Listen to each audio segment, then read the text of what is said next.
Então a gente quer passar algumas percepções do Schengen. O que é o Schengen? Como é o Schengen? É seguro? É barato? É caro? E aí, pessoal? E aí, pessoas bonitas? Bom, quem já está acompanhando nosso canal já sabe que nós somos amigos há muitos anos, há mais de 15. Estamos fazendo uma viagem de volta ao mundo, que era um plano antigo de ambos. Meu nome é Helder. Eu sou o Luan. E, bom, nós estamos aqui hoje na Sérvia. É o nosso primeiro país fora do espaço de Schengen, mas a gente quer fazer um resumão aqui já fora do Schengen sobre como foi essa experiência no Schengen, né? Para quem não sabe, o Schengen é um aglomerado de vários países da União Europeia e que você pode transitar tranquilamente pelas fronteiras, ou seja, desde Portugal até a Hungria, Polônia, você não precisa apresentar passaporte para entrar no país. E são países em geral mais organizados, né? Países mais ricos da União Europeia. Muitos países lutam para entrar nesse tratado porque é uma grande coisa, né, para o turismo, fomenta demais o turismo, uma vez que você não precisa apresentar passaporte, nenhum tipo de visto para transitar entre eles. Então você ser parte do Schengen é uma grande vitória para o país, né? Lembrando que assim, a Europa tem 3 tratados basicamente. Tem o Tratado de Schengen, tem a Zona do Euro e tem a União Europeia. Eles não necessariamente se conversam. Por exemplo, a Suíça faz parte do Schengen, mas não é Zona do Euro, ou seja, não adota o euro como moeda. Mas você pode sair da França e entrar na Suíça, como nós fizemos, sem apresentação de nenhum tipo de documento. Não existe controle fronteiriço entre esses países. Diferentemente dos países de fora do Schengen, como aqui na Sérvia. Nós saímos da Hungria, que, igual o Luan falou, é o último país do Schengen ao leste. E aí a gente já teve que apresentar o passaporte, né? Tanto para a saída do Schengen quanto para a entrada na Sérvia. Geograficamente a Europa é dividida também na Europa Ibérica, na Europa Central, na Europa do Leste e nos nórdicos. Essa divisão geográfica também facilita bastante para você entender que todos os países da Europa Central, que são os mais famosos, os mais turísticos, estão no Schengen. Então, provavelmente, se você vai para Itália, França, para Espanha, para Alemanha, você não vai precisar de nenhum tipo de apresentação de passaporte nem nada. Claro, se você for transitar de avião, você vai precisar, mas por terra, zero, você não precisa. Somente se pedirem, né? Mas não existe o controle. O fato é que, como a gente estava dizendo, não precisa... Embora não precise de passaporte nem nada, os preços variam muito, né? Então, porque, por exemplo, a Inglaterra não faz parte de nenhum desses 3 tratados. Então esquece, né? Eles já fizeram parte um dia, então... Já não faz mais, é como se a gente estivesse já na Sérvia, né? Sérvia e Inglaterra estão fora do Schengen. Então pensa aqui no aglomerado ali entre esses 2 países. Provavelmente esses países fazem parte do Schengen. Os preços não são os mais baratos da Europa, que a partir da Polônia para cá, aqui para a Sérvia, a gente começou a sentir... Deu uma maciada. Um decréscimo. Parece que gradualmente vai barateando. Mas os países mais caros estão realmente dentro do Schengen. Porque são economias mais fortes, mais robustas, são países mais organizados, são algumas das maiores economias do mundo, como a França e a Alemanha. Então, naturalmente, são mais caros, né? Com relação ao transporte, se você vai de trem ou de ônibus, como a gente disse, não é necessário apresentar o passaporte. Entretanto, pode ter algum tipo de controle. Com essa questão da pandemia, tem alguns países, por exemplo, quando nós fomos para a Alemanha, a gente teve que parar ali na fronteira, subiu uma policial alemã e pediu o passaporte de algumas pessoas, um controle aleatório assim, sabe? Essa questão da pandemia atrapalhou bastante, assim. Para falar a verdade, eles nunca curtiram muito esse negócio de ficar entrando e saindo qualquer pessoa, né? É um tratado, então tem que respeitar, mas eles têm usado esse álibi da pandemia para fazer um controle mais rigoroso. Mas né? nunca houve controle. Então, para fazer um certo controle, eles usaram o álibi da pandemia. Então, em algumas fronteiras, não necessariamente se você for fazer o mesmo traçado que a gente, vai acontecer também, né? Aconteceu com a gente de, ao entrar da Espanha para a França, pararem. Alguns policiais entraram no ônibus e pediram para algumas pessoas seus passaportes, tal, o carnê de vacinação, etc. Para outras pessoas não, então varia muito, né? Mas via de regra não precisa apresentar passaporte, você não vai descer e carimbar, não vai haver carimbos no seu passaporte ao transitar de um país para o outro. A Flixbus é a maior empresa desse tratado. Ela faz praticamente todos esses países, ela atende todos esses países. Flixbus é a maior empresa de ônibus da Europa atualmente, são passagens mais baratas. Costumava ser mais, agora que eles já dominaram o mercado daqui, eles já estão subindo os preços, quase tão caros quanto as empresas tradicionais, mas ainda assim existe um preço mais baixo nas passagens deles. E a gente usou e abusou dessa empresa, né? Eles são ônibus confortáveis, são ônibus, muitas vezes ônibus noturnos, então para um bom mochileiro isso é ótimo, porque você consegue substituir uma hospedagem por uma dormida em um ônibus, né? Então você acaba não gastando duas vezes, né? Muitas vezes você acaba tendo que, durante o dia, viajar e aí à noite você chega num destino e aí gasta de novo dinheiro, né? Você perdeu um dia de viagem viajando. Então... transitando de um país para o outro. E a Flixbus tem esse diferencial de ter muitos ônibus noturnos, então é uma grande amiga. Outras coisas que a gente também notou é que existe uma forte presença de 3 redes de supermercados dentre esses países. São eles Tesco, Lidl e Aldi. Esses 3 mercados, eles facilitam muito a vida do mochileiro, muito, porque eles são mercados mais baratos, tem tudo que você precisa. Algumas vezes eles, em algumas cidades, tem aqueles express, né? Então são alguns menores. Quando, por exemplo, centros de cidades, como cidades consolidadas, como Praga, por exemplo, que é tudo bem antigo e tal, não tem como fazer um hipermercado, né, no centro. Então eles fazem vários mercadinhos menores e o preço nem sempre é tão mais caro. A grande maioria das vezes eles mantêm padronizado o preço no mercado grande e nesses mercadinhos express. Exatamente. A mobilidade nesses países, de fato, são as mais incríveis que a gente já viu, especialmente na Suíça e especialmente na Alemanha. Tem trem para tudo quanto é lado, metrô, bonde. Então, assim, só é mais caro, né?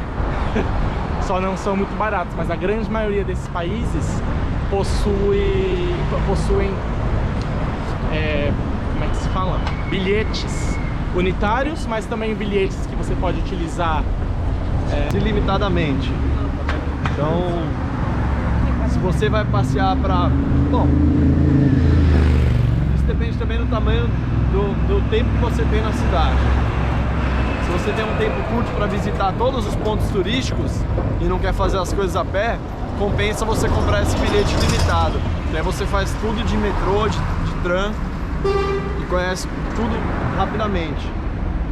Não é nosso caso. Quando nós chegamos em Lisboa, nós viemos dos Estados Unidos, paramos em Lisboa para uma rápida conexão e fomos para a Espanha, né? Nosso primeiro país de fato foi a Espanha, só que como a gente fez escala em Portugal, a gente já recebeu o carimbo de Lisboa. A partir daí a gente só recebeu um outro carimbo no nosso passaporte na saída do Schengen, saída da Hungria, que foi nosso último país do Schengen. Então nós ficamos 1 mês e meio transitando livremente dentro do espaço de Schengen. Nós tínhamos a permissão de permanecer por 3 meses. Essa é a regra, né? Eles sempre vão carimbar o seu passaporte para você ficar 3 meses, nunca menos do que isso. O que você pode fazer é estender, só que aí tem toda uma questão burocrática, depende de país para país. Mas via de regra serão 3 meses para você transitar livremente. No nosso caso, não pediram nada. A gente entrou muito de boa mesmo, assim, o cara mal olhou nosso passaporte, já carimbou e já passamos, né? Mas é sempre bom você ter dentro de uma pastinha, dentro de uma mochila, até para você se sentir mais confiante, porque imigração você sabe, né? É sempre aquela coisa assim, depende... É uma caixinha de surpresa, hein? Depende, né? de dia para dia.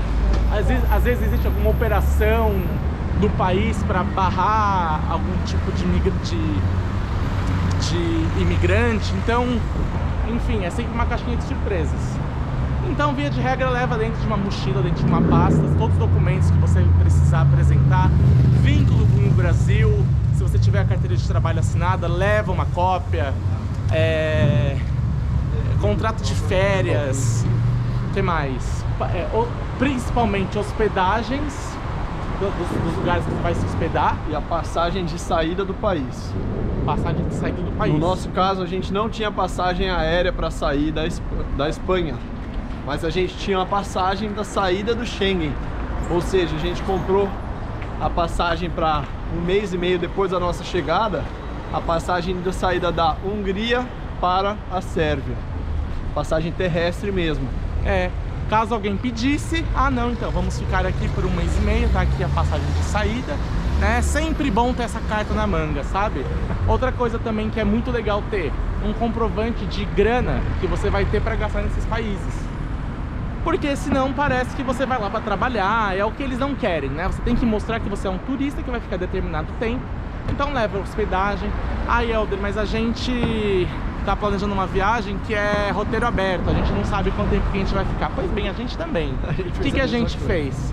A gente fez reservas fakes, né? A gente foi lá no booking.com, reservou para determinadas datas, de forma que preenchesse nosso tempo dentro do Schengen. Para caso alguém pedisse, tá aqui, vamos ficar 5 dias em Paris, 5 dias em Madrid, 5 dias em Berlim, 5 dias em tal lugar, de forma que chegasse a esse período que a gente ia ficar lá e tivesse uma demonstração, uma prova, né? Depois a gente chegou lá nos lugares, foi cancelando as reservas, porque a gente não tem mesmo data para ficar em cada lugar, né? A gente tá numa viagem muito assim de... vai sentindo o lugar, vai estendendo, vai diminuindo. Vai alterando o roteiro, colocando uma cidade a mais, uma cidade a menos. O importante é você ter todos os documentos em mão para apresentar para o oficial de imigração. Bom, a moeda corrente nesse tratado de Schengen, na maioria dos países, é o euro. Nos países que não são euro, o que a gente fez? A gente adotou o TransferWise. É um cartão, atualmente é só Wise, antigamente era TransferWise, mas é um cartão que você consegue mandar dinheiro da sua conta no Brasil para ele diretamente, e ele vira um cartão de débito. Você pode usar ATMs também, que são esses caixas eletrônicos que ficam na rua, como se fossem caixas 24 horas, para sacar o dinheiro da moeda corrente. E aí você paga uma pequena taxa. Essa foi a nossa estratégia. E a gente trouxe um pouco de dólar também, para caso uma necessidade de emergência, a gente poder trocar por euro ou pela moeda corrente. Gente, surpreendentemente, em muitos países daqui da Europa, em muitos lugares você precisa ter o dinheiro físico. Muitos lugares não aceitam cartão de crédito, de débito, de nenhuma espécie. Você tem que ter o dinheiro físico, principalmente na Alemanha. Né? Isso foi uma surpresa, a quarta maior economia do mundo. Você tem muito lugar que não aceita de jeito nenhum o cartão. Em alguns outros lugares até aceita, só que a partir de uma quantia tal de gasto, né? Então é sempre legal ter uma reservinha ali, vai até um ATM, saca uma quantia mínima, realmente só pro sufoco mesmo, sabe? Só de emergência. Casa de câmbio tem de monte em todas as maiores cidades turísticas da Europa, você sempre vai encontrar algum lugar para trocar, principalmente dólar e euro. Nós até vimos alguns lugares que troca real, só que é muito desfavorável o câmbio, então assim, se for para trazer dinheiro em espécie, traga dólar ou euro.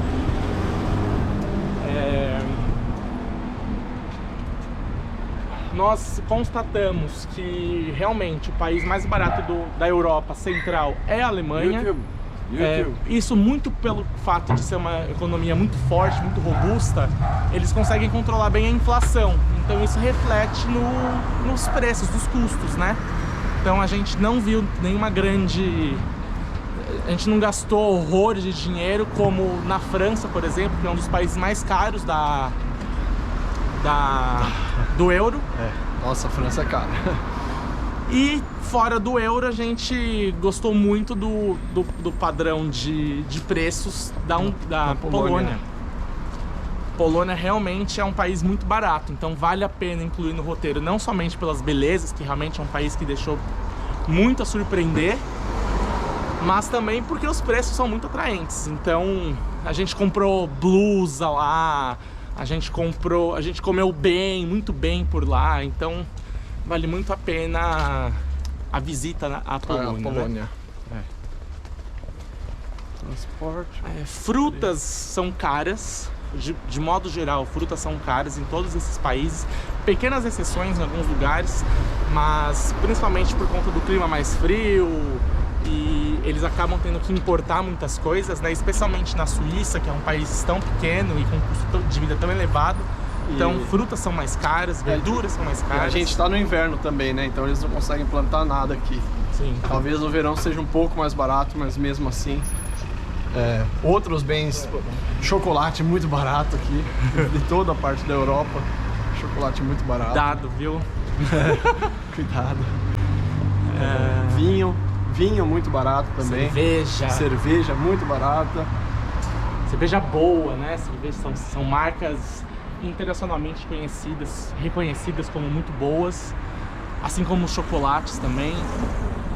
Então tem o equilíbrio, né? Entre algumas coisas que são mais caras, outras mais baratas, mas a Polônia é tudo mais barato. O inglês acaba sendo realmente a língua universal, assim, de todos esses países a gente não teve nenhuma grande dificuldade de encontrar alguém que fala inglês. Pelo menos que arriscasse, que tivesse a boa vontade de tentar ajudar em inglês. Hello, do you speak English? Normalmente eles falam que sim, né? E tentam ouvir, tal coisa, até porque tem muito turista, então eles já estão meio que acostumados àquelas perguntas chaves, né? Onde que tem tal coisa, ou como é que eu faço para tal coisa. Então assim, o inglês é primordial em qualquer um desses países. Você consegue se comunicar muito bem em inglês. Mas francês não costuma gostar de falar inglês. Chega com jeitinho, com educação. Todo lugar na humanidade que você chegar com educação, eles vão te receber mais atentamente, com mais boa vontade, né? Por favor, um obrigado, um bom dia. Não mata ninguém. Faz toda a diferença, viu? Sim. Ó, gente, então essa é a nossa percepção sobre o Schengen. Se faltou alguma coisa, se tiver alguma dúvida, manda pra gente aí nos comentários que a gente vai responder prontamente. Maior prazer, coração aberto de querer ajudar. Esse vídeo é realmente para auxiliar o mochileiro que vem aqui pra Europa.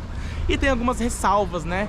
Eu sou vegetariano, não tive nenhuma dificuldade em encontrar, principalmente nesses países da Europa,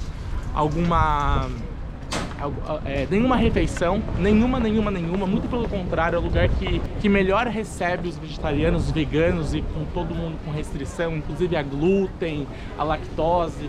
Normalmente tem nos cardápios, né, uma opção desse tipo, de todos esses tipos. Mesmo nos menores restaurantes ou nas maiores redes, eles sempre se esforçam para atender todos os públicos. E é isso, gente. Eu espero que a gente tenha ajudado. Qualquer coisa, manda aí. Com o maior prazer. Segue a gente nas redes sociais, nas outras redes sociais. Curta o canal, curta o vídeo, siga o canal. E é isso. Beijo, boa viagem.